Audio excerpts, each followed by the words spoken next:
Hi, Luke. How are you? I'm doing good. How are you? Great. Thank you. Let me just introduce it to all our viewers right now. So, hello, everyone. This is Smita. I head the brand Duroflex, and we have a very exciting session planned for all of you. As you know, as followers of our page, you know that we really are championing the cause on the importance of sleep. And with that, we have Luke Cotino, a very well renowned and our personal favorite life holistic coach with us. Welcome, Luke, to our page. Thank you. Thank you for having me. And ever since we announced this, I mean, the number of requests and the questions we've got, it's really kept us excited throughout. We couldn't wait for this. So welcome aboard. Just to get this started, it has been very unprecedented times. Right now, all of us have lived through this pandemic for the last 6 months. And Right. through this, there has been a lot of conversations around building immunity. However, those conversations mostly have been restricted around food, supplements, exercise, etc. Whereas sleep is the most natural way of boosting immunity. So please Absolutely. tell us a little bit about this. Yeah, absolutely. I think this pandemic has brought a lot of misinformation to people, and a lot of people are spending their money on, expensive, unnecessary foods that they think will boost their immunity. Some people are going crazy, over exercising, thinking that the more they exercise, the stronger their immunity. Well, you can do all of these things in moderation, but we should never forget sleep is the most powerful drug. I mean, today we have doctors screaming the importance of sleep. Even I know that a Absolutely. medicine, the best diet plan, the best exercise is not going to work for you if you are sleep deprived. Sleep is a very natural mechanism in the human body, and there's a lot that happens while we sleep.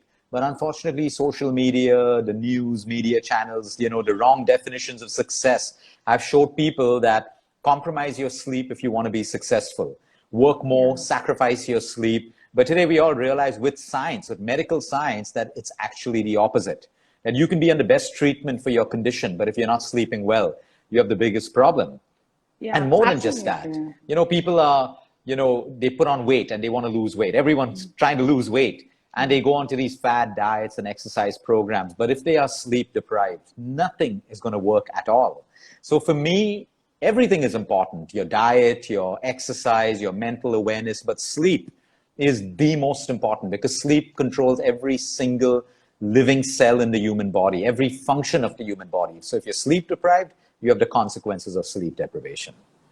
Absolutely. And on this point, I think it's very important that you brought out sleep deprivation right now because this week has been for us and a lot of players talking about mental health because a lot of people are suffering from mental health and largely through sleep deprivation. Probably through culturally the way we've been living, we kind of show off sleep deprivation as a sign of hard work, Yeah. and that's a big myth. But however, at Duroflex, we're encouraged to sleep, have a good sleep. So, what do you think about that? How can we overcome this cultural myth? Because it's the most biological important strength that we have, right? So I think, today, in today's world, most people are confused. The more social media you consume, the more content you consume, we're getting more and more confused. But we should not lose the fact that, we all have something called common sense within us, and we should use it more. If sleep is important, you have to understand companies like, the TV companies, be it Netflix. I mean, Netflix goal is to keep people awake. It's as simple as that. Why? Because you're a product, right? You're going to consume more content. And like fools, we are become the product. We have become the product to them. So we think we're doing something cool. Everyone's talking about, oh, have you watched this series, that series? I don't have a problem. I love Netflix. Okay, but I won't compromise my sleep for it. I'll make time during the day, or I'll finish watching by maybe 9 o'clock so I can get into bed at the right time. So you can have it, but you must also make sure that you take care of your sleep. So I think too many people have become the product. Okay, and we think it's a cool thing. Someone's making money out of you. And then another industry is going to make money out of your sickness caused because of sleep deprivation, which is the whole healthcare industry. And what we can see is no one really cares truly about your health, because tomorrow you go to a portion of the medical world with a sleep problem, they give you a sleeping pill, which means, again, you're a product to a sleeping pill. But we have to step back and realize, do we want to be the product? Do we want to be puppets controlled by everything? Or do we still want to consume content, watch movies, but also sleep well at night? So I think the biggest way to overcome it is to remind ourselves that there is no shortcut out of sleep. Maybe 1 in 10 million people are born with a gene where they can only sleep 4 to 5 hours. But you may not be that 1 in 10 million people. Everyone is sleep deprived. That's why we overeat. We have hormonal issues, and all of the issues are related to sleep deprivation. So the first way to overcome it is plan it. Understand, prioritize it, that it is important to you.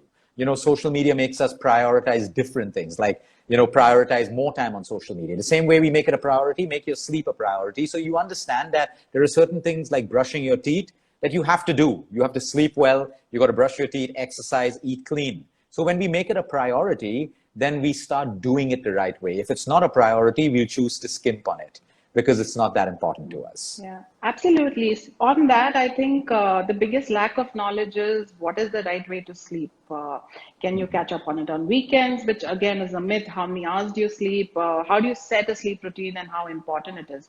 If you can, give these basic tips, probably, it'll be lot easier for everybody to follow. Sure. So you can't make up for sleep. Once you've lost that sleep, it's gone. A lot of people think I'll sleep on the weekend, I'll sleep when I'm dead, and all of those big talks and stuff like that doesn't work that way. Because every night your body puts you into sleep to run certain functions, growth, repair, your immune system, hormonal balance, all of these functions. So your body's not going to pause that function because you decided to sleep and make up for your sleep on the weekend. So right then we know it's like eating your food. It's like certain functions have to be done. You can't wake up in a hurry 7 days and decide I'm going to poop only on the weekend. No, you still have to poop, right? It's a function that is required for survival. The same thing with sleep. So everyone out there fooling themselves that I'll make up for it. No, you can make up for your fatigue. You rest more, but all the other functions in the body, your body's not going to postpone that for your weekend. So that's 100% no. It's very simple. People think it's complicated. The best and most successful people I know in the world today, they watch movies, they consume Netflix content, they consume YouTube, social media, but they do it with discipline. They've planned their days. It is all planned in. Today, we don't have planning. So at the end of the day, you're bored. So you just switch on the TV and you mindlessly watch stuff, like you mindlessly scroll through social media. There's no plan. But if I've decided I'm going to spend 1 hour on social media, 15 minutes in the morning, 20 minutes in the evening, it's planned. I get the best of both worlds. But we've become the product, like I said. So they are designed to get us addicted. So if you fail, you become the product. So put a sleep routine. At least Monday to Friday, get into bed at the same time. Whether it's 9, 10, 11, whatever it is, the earlier the better. Get into bed. On the weekend, Friday night, Saturday night, enjoy yourself. Sleep late, watch your content and stuff. At least keep that balance on weekdays. But today it's become every day. Every day people mindlessly go to sleep late, wake up at different timings, and then you know how you feel. Your body tells you this is not right for you. So if you don't listen to it, then you're going to deal with the consequences of it. So the first step of sleep hygiene is get into bed at the same time every day, at least 5 or 6 days out of in the week. Okay. The second step, put your gadgets off 1 hour before bed, because we know that artificial light disrupts melatonin. It disrupts testosterone, hormones, and everything else. Okay. Use that 1 hour before bedtime to read a book, plan your day, journal, talk to your family, so many things that we would do before we had all the gadgets. Use that 1 hour. So it kind of quiets your mind down. You have more a natural light exposure before artificial light, and that helps you to sleep better. Number 3, okay, it's very important for us to, if you're stressed out, you can't sleep if you're stressed out. So quiet your mind. Maybe a little bit of deep breathing, a little bit of meditation, a little bit of soft music, things that can relax you, because only a relaxed mind can fall asleep deeply. So these are simple things that we do. Of course, I mean, since I'm speaking to a mattress company, your mattress is so important. I have so many people who say, Luke, I toss and turn in bed. I wake up with pains. And then when we look at them, we say, send us pictures of your mattress. There's like a bend in it over years. Yeah. So if you have a bend, your spine is bent. And then after a while, think you're sleeping 7 hours and that pressure is on your spine. You have to keep turning to relieve that pressure. So you have to also look at sleep hygiene, not just your mattress, your room. Do you have bright lights on in your room? Do you have a phone that's constantly buzzing in your room? Get rid of it, switch it off, because these are things that disturb you. The temperature of your room is also important. If the air conditioner is too cold or it's too hot, you're going to be restless throughout the night. So it's so important. There are so many things that we can do for sleep hygiene. But the best is, if you exercise during the day, you've had a busy day, you will be physically fatigued and mentally fatigued at the end of the day. You just hit the bed and fall asleep. That's one of the most beautiful sleeps that you can have. You sleep, rejuvenate, wake up rested in the morning. I think those are really, really important and relevant, yet very easy tips, which many of us miss out, right, Luke? And I think one of the points that definitely we'd like to stress upon is a lot of people think that, if you're tired, you can sleep anywhere. And again, they take pride in it, that, No, but I that's can sleep on a dangerous. chair. I would Yeah, like to bring up that point. yeah, That's called micro sleeping. Micro yeah. sleeping is not something people should be proud of. It is extremely dangerous. People say, oh, I can sit in a chair and fall asleep during, at any point in the day. That is extremely dangerous. That's called micro sleeping, and it is a clear sign of sleep deprivation at night. It is harming you in a huge, huge way. So that's not something people should be proud of. You can be proud and feel blessed if the moment you hit the bed in the night, you put your head on the pillow, you fall asleep into a deep sleep immediately. Then you can say you're blessed and you can show off about that. But you don't show off about micro sleeping. That's a really, really dangerous thing. Absolutely. I think the glow on your face, the pride in which you're talking just shows, I think it's proof that what a good sleep, you've had. Oh, I love my So, sleep. I can't function yeah, without my sleep. My day is 16 yeah. hours. I plan around 16 hours because I've taken out 8 hours for my sleep. I plan my day around 16 hours because without sleep, I cannot function. With sleep deprivation, I will eat all of the sugary stuff the next day. I can't think straight. I'll be irritable. I'll be angry. So for me, sleep is medicine. And, I value my sleep. That's how it is. Yeah. Absolutely. So coming back to the point, Luke, that for everything, there needs to be balance. So if you need to sleep right, you need an environment around it. The way you touched upon Correct. the points, establishing the routine, the bed light, unwinding, etc.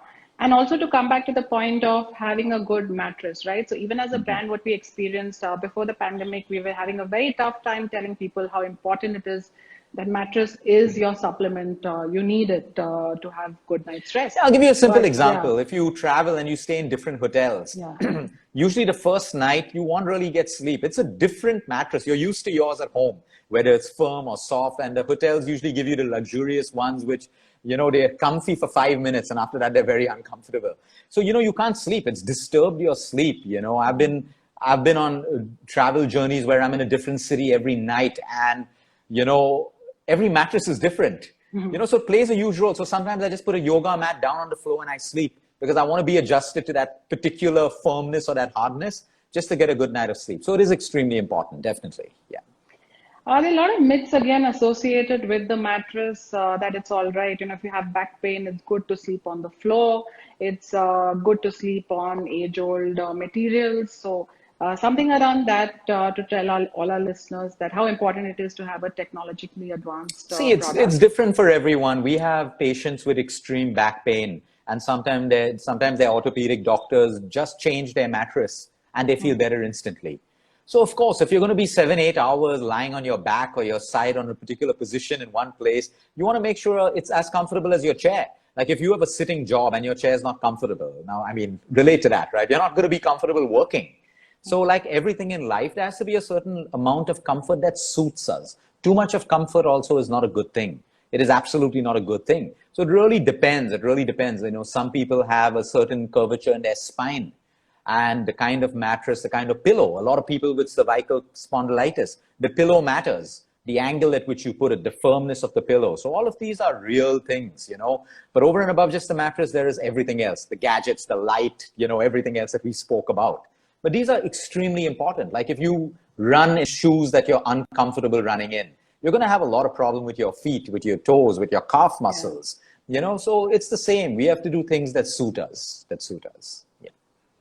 Yeah, absolutely. So some of the questions that have been coming, which are very relevant again for times of today, are from people who are in the fields of journalism who get back to work at 2 a.m., 3 a.m., from doctors and nurses who don't have a choice but to work at night. How would you give them tips, to overcome their sleep deprivation? So if you work night shifts, you have to just take what you would do in the day. Your night becomes day and your day becomes night. You just flip it over, but you follow the same process. That's the best advice I can give to people who are. So your day becomes night or your night becomes day. Everything, your meal timings, your sleep timings. And if you're sleeping in the day, then you really want to invest in blackout curtains or blackout blinds to create pitch darkness, to actually make your mind believe. There's a beautiful scientific connection which will hopefully motivate a lot of our viewers today. Why we tell people to switch their gadgets off 1 hour before bed. Because if it's on, it's bright light, you're tricking your mind. Your mind thinks it's daytime. Okay, it thinks it's daytime. All right, so all the hormones to keep you awake in the day are stimulated. But melatonin that puts you to sleep is actually suppressed. That is the reason why I'm not against gadgets, but there's the right time and the right place for it. You know, it's confusing our minds. When you watch TV, it's about the light. It's not just the content. Your body thinks it's daytime because your body works with a circadian rhythm, light and dark. So we literally confuse, and then we have insomnia and we can't sleep because the body is so confused. You don't have a disease, you have confusion. That's why it's so important for us to realize the light and dark. So people working in the night shift, you make your day your night your day. It's as simple as that. Yeah. Great. So we have our MD, Mr. Matthew Chandy, also here, who's a great follower of yours, and he adds to this by saying night shifts are a nightmare for sleep hygiene. So definitely, I think while it's avoidable for many, maybe not for all. Absolutely. It's a choice. Yeah, it is difficult. A lot of people like doctors, nurses, the police force, pilots, unfortunately, you know, they have to be in that situation. But then still, a lot of them, like I said, make their days their nights and they function beautifully. But if you skimp on that, like let's say you finish the night shift and it's morning and now you decide to go and, you know, socialize and do some other stuff when you should be sleeping, that's dangerous for you. You have to go home and sleep. You've got to flip it on its head. Navni here says that you're the most knowledgeable person and you've saved her life. Thank you. So that's really great to hear. Thank you, Navni, for being here. Thank you. Probably we'll open it up to questions now, Luke, because I can see a lot of engagement. So probably whatever we wanted to touch upon can come through that as well. Sure. I think some of the questions that did come before us, so we did open this up on our story yesterday. And we got hundreds of questions, as I said. Some of the ones that I do want to take it up is how much time would it take before falling asleep when you hit the bed? As you were mentioning, there's an unwind routine. So how would it depends from person to person. Some people can hit the bed and fall asleep in seconds. It's called sleep latency. Okay. Now, if you've consumed a lot of content or watched TV or you're thinking about tomorrow and you have some fear in you, it would increase that time. At the same time, some people say, hey, Luke, I can look at my phone and fall asleep immediately. So why do I need to get off gadgets? You've fallen asleep because you're physically tired. But, you know, there are waves of sleep. We want to move from an alpha, you know, to a beta, to a theta, to a gamma. These are our deep sleep patterns. So they never sleep in a delta, which is deep sleep, where all the magic in the body happens. They have restless sleep. You're tired, so you fall asleep, but you have very restless sleep and you still wake up feeling tired. So a lot of people ask, should I sleep 7-8 hours? There's no answer for that. Usually 7 to 8 is the average. But the question you need to ask yourself when you wake up in the morning, do I feel rested? If you feel sleep deprived, that means you've not slept well enough. If you wake up and you need a coffee to start your day and get you to the day, you are sleep deprived. When you wake up, you're not going to jump out of bed. You're going to feel groggy, tired. But when you shake out of it, I'm good. I'm rested. That is a good night of sleep. So there's no magic in 7 or 8 hours. It's in the quality of your sleep. Yeah. I think the point that you made about coffee, that again, the relationship people have with coffee these days, where it's a show off and, you know, as they get up, it's either breakfast in bed with tea and coffee. So what do you say about that when you feel the need to have a cup of coffee the minute you wake up? So I'll tell you what, a lot of people are aping the West, okay? And having bed tea and breakfast is a British thing. It's a British thing, you know, and we think it's cool. It's highly uncool. Today, they don't do it themselves anymore. You know, you get up, you pass a stool, you do all of that stuff. You don't get up and have a insulin spike by putting tea in your body and eating in bed. You know, you can do that on your honeymoon to feel cool if you want for a couple of days. You know, all of these things are, you know, mindless behaviors that we try to ape the West in. You get up, you first pass out all the waste from your body, you brush your teeth, you clean yourself, you say your prayers, you do your deep breathing, and then you do all of that stuff. I don't have a problem with coffee, but if you have to wake up to coffee, like the American dream, every ad shows you, you wake up and, you know, you smell coffee brewing, and we think we have to live that life. It's absolutely uncool. Putting coffee on an empty body is disastrous to your health. It stimulates your gallbladder, your digestion, and why would you put something acidic and a stimulant in a body that's waking up? It's common sense. Enjoy your coffee later, 2 hours down in the day, 3 hours down. There's no issues with tea and coffee, but do it the right way. You know, like, I mean, you know, intermittent fasting has existed in our country for the longest time. America took it and screwed it up. They're like, oh, you can fast with coffee. And now every second Indian is fasting with coffee, doing the most stupid thing. Why would you put coffee in a body that's clean, that's fasting? Anyone can fast with coffee. So, we got to stop being puppets and we need to start doing the right things. And you need to understand that in the morning when you wake up, the first thing you start preparing yourself. Like if I woke up today, from the time I open my eyes, I've already started preparing myself for sleep at night. Already. That's the circadian rhythm. So if I open the windows and look at the sun or look at the sky or look at the trees, I connect with natural light. I have already initiated melatonin production 12 to 14 hours later. But if I get up and look at my phone immediately, I'm dousing myself with caffeine, I've broken the circadian rhythm. It's not going to work for me. So you see, you cannot compromise the laws of nature. Today, human beings are the only species who think we can, compromise sleep, which is a natural state. No, you cannot do that. You will pay for the consequences if you do that. Absolutely. I think to all the listeners, you should read up about the natural rhythm of the body. It's not a machine, where you just switch on, switch off. It does need its time to unwind and wake up at the right time in the right way as well. I think those are very informative tips. So there's another one that we have got earlier. Just one second. Yeah, there's another one that we had got earlier, which was about how sleep also, how sleep also affects physical diseases, the lack of sleep. And how can you prevent things like diabetes, cancer? What is the effect of bad sleep that it has to these diseases, which many might not know about? So sleep deprivation is connected with every disease where the source is inflammation. And every disease that you just mentioned, the source is inflammation. So it's a hormonal thing. There's no rocket science around it. Dr. Matt Walker, who's a PhD in sleep, mentioned in his New York Times bestseller, 3 to 4 nights of sleep deprivation kills your immune system by 60 to 70%. Forget about garlic and turmeric and exercise. If you are roaming around with an immune system functioning at 30%, okay, you are susceptible to, forget about a virus, the bacteria, germs, dust, pathogens, and everything else. Okay. Secondly, when we sleep, our immune system gets stronger.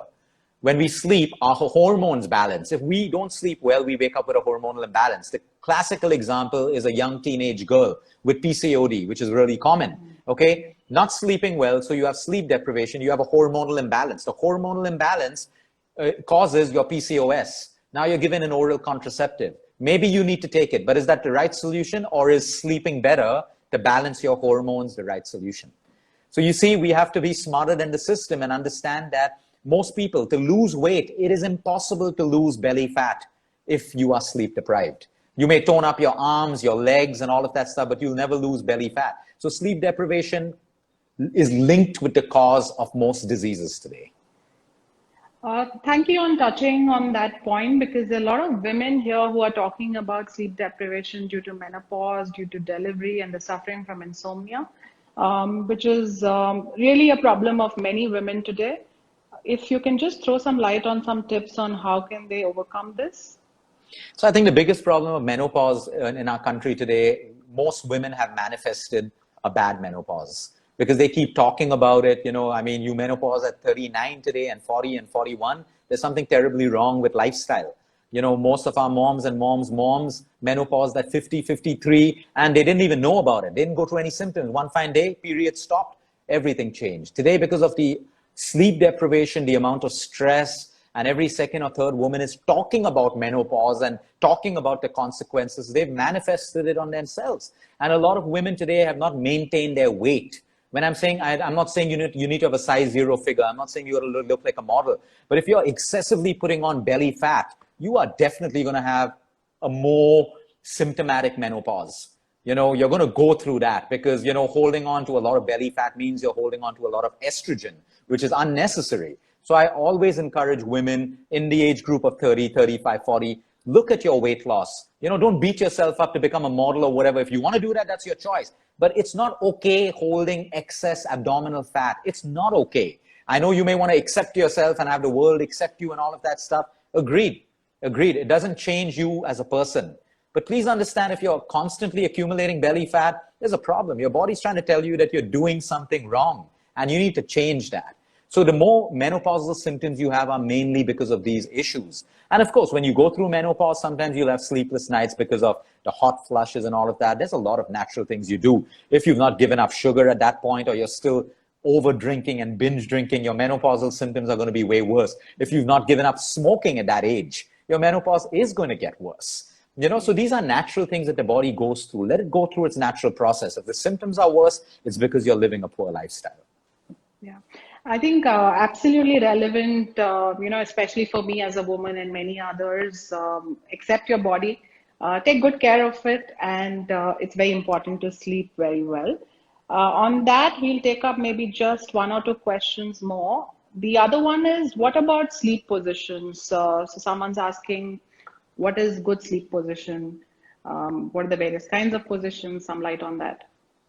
See, again, okay, there is no direct answer for that. Now, of course, if you have an issue with a hip, or you've gone through surgery, or you have a certain kind of spondylitis, we can advise you on the position that's right for you. For everyone else, assume the natural position. Your body, once it goes to sleep, it will put you in a position that is right for it. Whether it's the fetal position, whether it's your knees tucked up to your chest, whether it's on the back. Today, a lot of people say you should never sleep on your stomach. But I know loads of fit and healthy people who sleep only on their stomach and they have absolutely no issues. So you see, listen to your body. Your body will tell you. Sometimes you'll move from side to side. Your body's trying to adjust. Remember, your body compensates. So if you have a weak core, or you have one part of your body that's weak and the pressure is becoming too much in the night, your body will automatically shift your position to rebalance or compensate that weak muscle, which is why it's so important for us to exercise, to work out. So we maintain strong muscles and a strong core. It's very important when you sleep. So assume the natural position. Otherwise, you're not going to be able to sleep, because you're going to say, hey, Luke told me to sleep in this position. And you're going to be trying all night to sleep in that position. Don't complicate it. Keep it simple. Okay. Nature does its things with its own intelligence. Okay. Just get into bed at the same time. You find your comfortable position automatically. And that's your natural system. That's your natural position. Maintain it. It's as simple as that. Great. I think one last question, which is very relevant right now, because you're on a Saturday afternoon, is how long should be an afternoon siesta, and some light about the afternoon naps. So if you're looking at it as a power nap to be super productive and recharge, it should not cross 30 minutes. If you're just looking to chill and relax, it can be 1, 2, 3 hours. It's up to you. It really doesn't matter. It's what your intention is. Now, of course, I mean, if your afternoon nap's going to be that long, it may not allow you to sleep well at night because you've already slept, right? A power nap can be anywhere between 10 minutes to 15 to 20 to 30 minutes. Don't cross 30 minutes. It's not a power nap then. So again, try it. If you're doing it to be productive, what's your natural thing? I can't tell you how much is good for you. But if you're just looking to laze in on an afternoon, Saturday afternoon, that's really up to you. It could be 1, 2, 3 hours. Just make sure it doesn't disturb your sleep at night. Great. So we'll have a closing note on this. Thank you so much for your tips, Luke. But before you go, wanted to talk about how festivities are here. Diwali is here, and many festivals that all our Indians will celebrate. Some tips on how you can sleep better by gifting. How can we get the right products, and how can we make this more meaningful right now? So it's simple. Everyone wants to enjoy the festive season. There's Diwali, there's going to be Christmas and all of that stuff. There are going to be parties, of course, depending on lockdown and everything else. Most people might just be at home. But I think, everyone should decide to give themselves good health, good sleep. Start off with sleep. Get your hygiene in place. Get off your gadgets. Make a routine. Monday to Friday, be disciplined. Friday, Saturday, do whatever. You have a party or a wedding, or it's going to be Diwali or Christmas. At least the days before that, sleep well. So that day, you don't have to get into bed like Luke's telling you. Be up till 2, 3, 4, 5 in the morning. Make the changes. If you have a bad mattress, gift yourself a good mattress. It's important for you. We gift ourselves unnecessary things that we don't even value. But your priority should be, you got to spend more on good food if you want food. You got to spend more on good exercise, shoes or clothing. If that's what you want, it's contributing to you, it's an investment. Spend more on a mattress. A lot of people don't want to spend on a mattress because they feel it's unnecessary. But today, if you want to sleep well, you need the right thing. Invest in a meditation practice. Gift yourself these things this Diwali. Gift yourself a lot of other stuff as well. There's no point having the new iPhone or the new Samsung Galaxy if you can't sleep well at night. Have an ambition to have the new Galaxy and the new iPhone as well, but also gift yourself health. It's so important. Don't let there be imbalance and stuff like that.